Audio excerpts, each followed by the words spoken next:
नमस्कार साथियों, स्वागत है आप सभी का आपके अपने परिवार यूपीपीएससी स्टडी आईक्यू पर। तो फर्स्ट ऑफ ऑल आप सभी को भाई बहुत बहुत गुड मॉर्निंग, राधे कृष्णा। चलिए स्टार्ट करते हैं आज के सेशन को।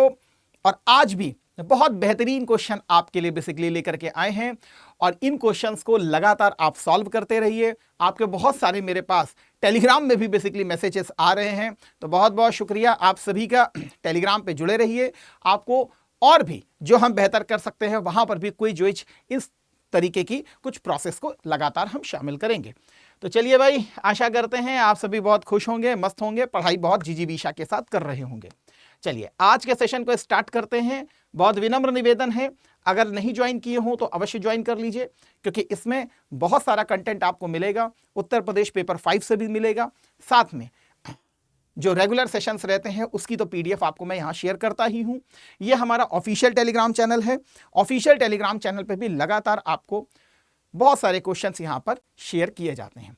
तो चलिए आज के सेशन को स्टार्ट करते हैं। अच्छा, ये टॉपिक वाइज ही पूरी सीरीज चल रही है। क्यों? क्योंकि यहां पर देखिए मैंने टॉपिक ऑलरेडी यहां पर लिखा हुआ है और अभी भी मैं इसी टॉपिक के साथ हूं, जो लगातार आपके लिए नए नए क्वेश्चंस को बना रहा हूं, बहुत सारी टेस्ट सीरीज से निकाल रहा हूं। तो यहां पर टॉपिक लिखा हुआ है स्टोन एज अर्थात पाषाण युग और इंडस वैली सिविलाइजेशन आईवीसी। यहीं से बेसिकली अभी मैं क्वेश्चन आपके रख रहा हूं। तो आज के पहले क्वेश्चन की तरफ चलते हैं और पहले क्वेश्चन को जरा बताने का प्रयास कीजिए। निम्नलिखित स्थलों पर जरा विचार कीजिए। एक नाम है कुप्पागल्लू, पिकलीहल, टेक्कलकोटा, पय्यमपल्ली। सो इसको जरा विचारने का प्रयास कीजिए और बताने का प्रयास कीजिए कि आखिर ये क्यों बेसिकली फेमस थे। चलिए, आशा करते हैं आपने अपने आंसर को सिक्योर कर लिया होगा। इसका एक्सप्लेनेशन मैं आपको बताता हूं। चलिए, तो the above mention sites are, ऊपर लिखित स्थल लिखे हुए हैं दक्षिण भारत के जैन तीर्थ स्थल हैं, पश्चिम भारत के हड़प्पाई स्थल हैं, उत्तर भारत के ताम्र पाषाणिक स्थल हैं अर्थात चाल्कोलिथिक साइट्स, दक्षिण भारत के नवपाषाणिक स्थल हैं। बहुत बढ़िया आपने आंसर दिया है देवियों सज्जनों, ये बिल्कुल डी आंसर होगा आपका। दक्षिण भारत के नवपाषाणिक स्थल है। कुप्पागल्लू को अगर देखें, पिकली हल को देखें तो दो, टेक्कलकोटा ये बेसिकली कर्नाटक के आसपास की साइट आपको देखने के लिए मिलेंगी। इसमें जैसे पय्यमपल्ली जो है ये तमिलनाडु की साइट है, ये तमिलनाडु में आज आपको वर्तमान में देखने के लिए मिलेगी। और सबसे इंपॉर्टेंट चीज क्या है, नियोलिथिक पीरियड में, नियोलिथिक से बेसिकली संबंधित है। और आयरन स्मेल्टिंग का मतलब होता है कि लोहे का जो प्रगलन केंद्र होता है वो बेसिकली यहां से प्राप्त हुआ था, मतलब लोहे को ये लोग पिघलाने की कला को जानते थे। तो पय्यमपल्ली से आपको आयरन स्मेल्टिंग के एविडेंस मिलते हैं, स्पेशली कहां से, साउथ इंडिया से। ठीक है ना, साउथ इंडिया से आपको इसके साक्ष्य मिलते हैं। ये जो तीनों आपको दिख रहे हैं, कुप्पागल्लू, पिकलीहल, टेक्कलकोटा, यहां से आपको रॉक पेंटिंग के भी बहुत बड़े एविडेंस मिले हैं। रॉक पेंटिंग का अर्थ है कि चट्टानों में जो चित्रों को उकेरा जाता है वो रॉक पेंटिंग के रूप में आपको देखने के लिए मिलती है। अभी इसका एक एक्सप्लेनेशन भी हम आपके साथ देखेंगे। ठीक है, पिकलीहल जिसको आप देख रहे हैं, तो ये काफी इंपॉर्टेंट साइट है। यहां पर आपको क्या कहते हैं, जो गोबर जलाने के बेसिकली साक्ष्य मिलते हैं। ऐश माउंट्स के बेसिकली साक्ष्य मिलते हैं यहां पर। यह भी क्वेश्चन पहले यूपीएससी पूछ चुका है कि साउथ इंडिया की बेसिकली स्पेशलिटी थी कि पशुपालन के क्रम में ये जगह जगह पर गोबर इकट्ठा करते थे, उसको जलाते थे। इसीलिए पिकलीहल जो है एक बहुत इंपॉर्टेंट साइट है जहां से हमको ऐश माउंट्स के एविडेंस स्पेशली देखने के लिए मिलते हैं। ठीक है, इसको अगर आप यहां पर देखना चाहें तो यहां पर आप देखिए, मैं बार बार इस साइट को लगा रहा हूं। क्यों? क्योंकि इसलिए लगा रहा हूं क्योंकि यूपीएससी इसके ऊपर क्वेश्चन डाल चुका है, सारू तारू के ऊपर, कि ये कहां की साइट है। तो आप देख सकते हैं ये नॉर्थ ईस्ट की साइट आपको दिखाई पड़ेगी। इसी प्रकार मरकडोला भी आपको दिख रही है और इधर आपको दाउजली हेडिंग भी दिख रही है। कल को यही क्वेश्चन बन सकता है कि भाई नियोलिथिक साइट्स जो है वो हमें नॉर्थ ईस्ट में देखने के लिए नहीं मिली है, तो वो स्टेटमेंट गलत हो जाएगा। क्यों? क्योंकि आप यहां पर देख रहे हैं कि नियोलिथिक साइट्स आपको दिख रही हैं। इवन यहां पर आप देखें तो कुप्पागल, इवन टेक्कलकोटा, इवन यहां पर आपको पय्यमपल्ली, तो पय्यमपल्ली भी आपको यहां पर देखने के लिए मिल रही है। इवन उतनूर जो है ये तेलंगाना की इस समय साइट है, उतनूर को लेकर के भी पहले क्वेश्चन आ चुका है। ठीक है, तो यहां पर आप इसको देख सकते हो, टेकलकोटा है, कुप्पागल्लू है। ठीक है, इसके अलावा अगर ब्रह्मागिरी को आप देखते हैं तो यहां पर भी आपको दिख रही है। इवन ब्रह्मागिरी वाला जो साइट है, यहां से हमें अशोक का आगे जाके एविडेंस भी एक इंस्क्रिप्शन भी देखने के लिए मिलता है, तो उसके लिए भी बेसिकली ब्रह्मागिरी साइट जो है वो इंपॉर्टेंट रहती है। ठीक है, बाकी आपको यहां से चिरांद तो दिख ही रहा है, ये भी एक नियोलिथिक साइट है। इसके अलावा बुर्जाहोम, गोफरकाल, इधर आप देखेंगे तो मेहारगढ़। ठीक है ना, ये वाली आपको साइट है। यहां पर अगर आप देखें तो कुप्पागल से हमें पेट्रोग्लिप्स देखने के लिए मिले हैं। पेट्रोग्लिप्स क्या होते हैं? चट्टानों में ही बेसिकली चित्रों को उकेरने की ये एक बहुत प्राचीन बेसिकली कला है। और कुप्पागल्लू, पिकलीहल, ये जो साइट्स हैं ये बेसिकली अपने शैल चित्रकारी के लिए प्रसिद्ध भी हैं। तो यहां पर आप देख सकते हैं, पेट्रोग्लिफ्स को समझ जाइएगा, ये चट्टानों पर चित्रों को उकेरने की एक कला है जिसे रॉक आर्ट के रूप में आप जानते हैं। ठीक है, इसमें क्या क्या चीजें उकेरी जाती हैं, जैसे मानव, पशु, शिकार, दैनिक जीवन से जुड़े विभिन्न दृश्यों को उकेरा गया है। और इनका जो समय है ये नवपाषाण काल से और इससे भी पुराना बेसिकली जाता है, इससे भी पुराना बेसिकली जाता है। ठीक है, तो ये इसका आंसर हो गया। नेक्स्ट क्वेश्चन की तरफ चलते हैं। कंसीडर द फॉलोइंग स्टेटमेंट, पुनः इसके बारे में विचारिए। भारत में शैल चित्रकला की पहली खोज पुरातत्वविद वीएस वाकड़कर जी ने की थी। सेकंड है, मध्य पाषाण काल के चित्रों में शिकार के दृश्यों की प्रधानता है। निम्नलिखित में से कौन से कथन आपके सही हैं? आपको यह पहचानना है, फाइंड आउट करना है। केवल एक, केवल दो, दोनों ही सही हैं या दोनों ही गलत हैं? आशा करता हूं कि आपने इसके आंसर को सिक्योर कर लिया होगा। देखिए, वीएस वाकड़कर जी हैं जिन्होंने भीमबेटका की बेसिकली खोज की थी, उससे इनको एसोसिएट किया जाता है। ठीक है, लेकिन भारत में शैल चित्रकला को जो पहली खोज की गई थी वो बेसिकली इनके द्वारा नहीं करके की गई थी, वो बल्कि कार्लाइल महोदय थे, एसीएल कार्लाइल महोदय हुआ करते थे। इन्होंने बेसिकली इसकी खोज की थी, इन्होंने इसकी खोज की थी। और स्पेन में जब खोज हुई थी चित्रकारी की, उससे जस्ट पहले भारत में की गई थी। तो ये काफी ज्यादा पुरानी चित्रकला को इन्होंने बेसिकली खोजा था। ठीक है, दूसरा जो आपका आता है, मध्य पाषाण काल के चित्रों में शिकार के दृश्य प्रधानता में है। बिल्कुल सही है। इवन मध्य पाषाण काल को अगर आप देखेंगे, मीसोलिथिक पीरियड को देखेंगे, तो चित्रकारी बहुत प्रिवेलेंट रूप में हमको देखने के लिए मिलती है। और सबसे ज्यादा जो चित्रकारी है वो शिकारों के चित्र को ही डिपिक्ट उसमें किया गया है। लाल पत्थर को ही स्पेशली यूज किया गया है, तो लाल पत्थर से चित्रकारी की गई है। उसमें पशुओं की चित्रकारी भी है, शिकार के दृश्य भी बनाए गए हैं। इसके अलावा डांसिंग के सीन्स भी आपको बहुत क्लियरली बेसिकली विजिबल होते हैं।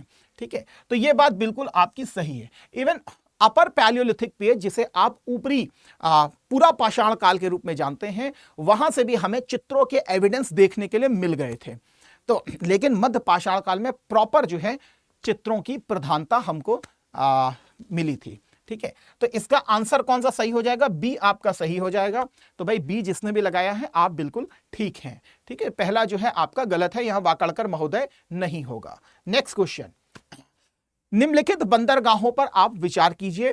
कह रहा है बारबैरिकम एक बंदरगाह है, एक बैरीगाजा, या बैरीगाजा ही है क्योंकि नाम यही लिया गया है तो मैं उसको चेंज नहीं करूंगा।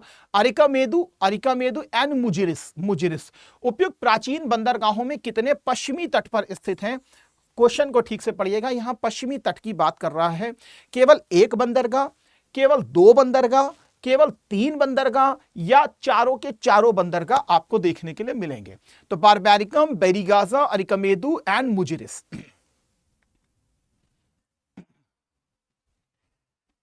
Very good.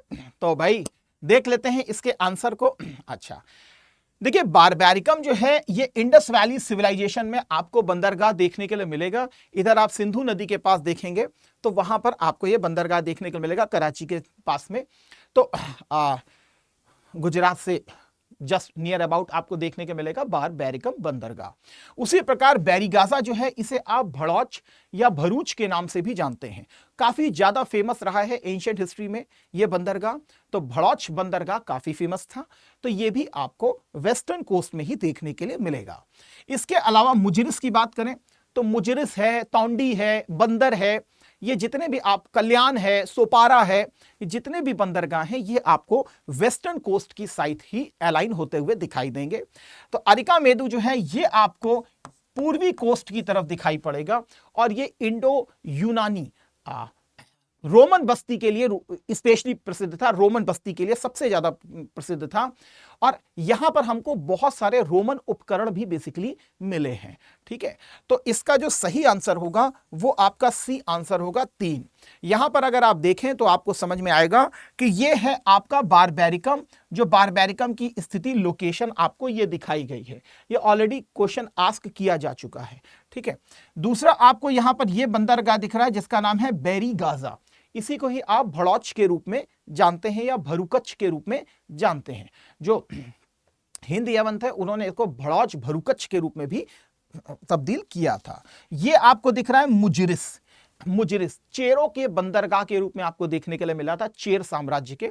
तो चेरों के बंदरगाह के लिए भी था फेमस। यहीं पर आपको तौंडी बंदरगाह भी देखने के लिए मिलेगा। यहीं पर आपको कल्याण एंड सोपारा बंदरगाह भी देखने के लिए मिलेंगे। लेकिन यहां पर अगर आप देखें तो ये वाला जो है दिस वन इज कॉल्ड अरिकामेदु। अरिकामेदु, आप सभी से बहुत विनम्र गुजारिश है, आप मुझे कम से कम इतना बता दीजिएगा कमेंट बॉक्स में कि ये अरिकामेदु जो साइट है वो किस स्टेट में आती है। अगर आप बताएं तो बहुत अच्छी बात होगी, मैं उस पर कमेंट भी अवश्य करूंगा। तो यहां पे अरिकामेदु को आप कंसीडर कीजिएगा। ठीक है, तो ये पूर्वी कोस्ट है। यहां पर अगर आप देखेंगे ताम्रलिप्ति देखने के लिए मिल रहा है, ताम्रलिप्ति। तो लिप्ति वाला जो है वो बंगाल में आपको देखने के लिए मिलेगा। देखिए, जब ताम्रपर्णी कहा जाएगा तो ताम्रपर्णी का अर्थ फिर श्रीलंका से आपको लगाना पड़ेगा। ठीक है, तो ये इसका राइट आंसर हो जाएगा बारबेरिकम, बारबेरिकम। इधर आपको बैरीगाजा, बैरीगाजा। थर्ड जो है आपको मुजरिस या तौंडी बंदरगाह देखने के लिए मिलेगा। ठीक, चलिए यहां पर आपको यह भी दिखा रहा होगा, इसको भी देख लीजिएगा। यहां से व्यापार फारस की खाड़ी की तरफ भी है। यहां से अगर आप देखें इजिप्ट और रोम की तरफ बंदरगाह व्यापार किया जाता था, इसी पैसेज को पकड़ा जाता था और यहां से बेसिकली रोमन साम्राज्य जो है उसके साथ ट्रेडिंग भी हम करते थे। तो एंशिएंट ट्रेडिंग रूट यही होता था हमारा, एक ये होता था और एक वाया यहां से यहां तक आता था और इसके बाद वाया लैंड रूट को पकड़ करके बेसिकली इस रूट से हम अपने ट्रेडिंग को संपादित करते थे। चलिए next question, arrange the following Indus valley civilisation site from north to south. इसको आप उत्तर से दक्षिण के क्रम में लगाइए।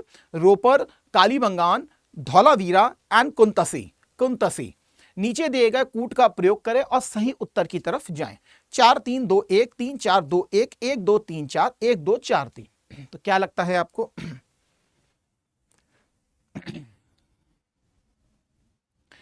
चलिए आते हैं आंसर की तरफ। तो रोपर जो देखेंगे वो सबसे आपको नॉर्दर्न साइड में दिखाई पड़ेगा, पंजाब साइड में।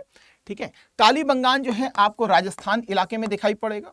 धौलावीरा आपको गुजरात में देखने के लिए मिलेगा और धौलावीरा से नीचे की तरफ आपको कुंतसी देखने के लिए मिलेगा। यहां पर अगर आप देखें तो ये आपको रोपर साइट देखने के लिए मिल रही है, दिस में द रोपर साइट। यहां पे भी मानव और कुत्ते के एविडेंस हमको देखने के लिए मिले थे। यहां पर आप इधर आइए तो कालीबंगान वाली साइट ये आपको दिखाई पड़ेगी ऑन घग्गर रिवर, तो घग्गर रिवर के पास आपको दिख जाएगी। फिर इसके बाद आप और नीचे की तरफ आएंगे तो ये आपको धौलावीरा की साइड देखने के लिए मिलती है। यहीं पर देख लीजिए, ये बल्कि सुरकोतदा लिखा हुआ है जस्ट इसके नीचे, और इसके नीचे देखिए कुंतासी लिखा हुआ है, इसके नीचे सोमनाथ लिखा हुआ है।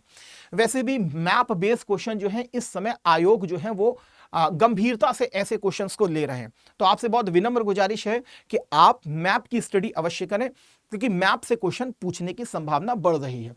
या तो वो वेस्ट टू ईस्ट पूछ लेता है या तो फिर वो नॉर्थ से साउथ पूछ लेता है, तो इतना आपको पता रहना चाहिए। यहां पर आपको दिख भी रहा होगा तो मोहनजोदारो इधर है, इसके नीचे चन्हुदारो आपको दिखाई पड़ रहा है। ठीक है ना, मोहनजोदारो देन चन्हुदारो। ठीक है, ये बालाकोट जो आपको दिख रहा है, ये बालाकोट इसका पोर्ट सिटी था। इसी प्रकार जो सोतकाको आपको दिख रहा है that is a port city. ये आपको जो सुतकांगे दौर दिख रहा है that is a port city. ठीक है ना, ये पोर्ट सिटी है। लोथल जो है this one is a port city.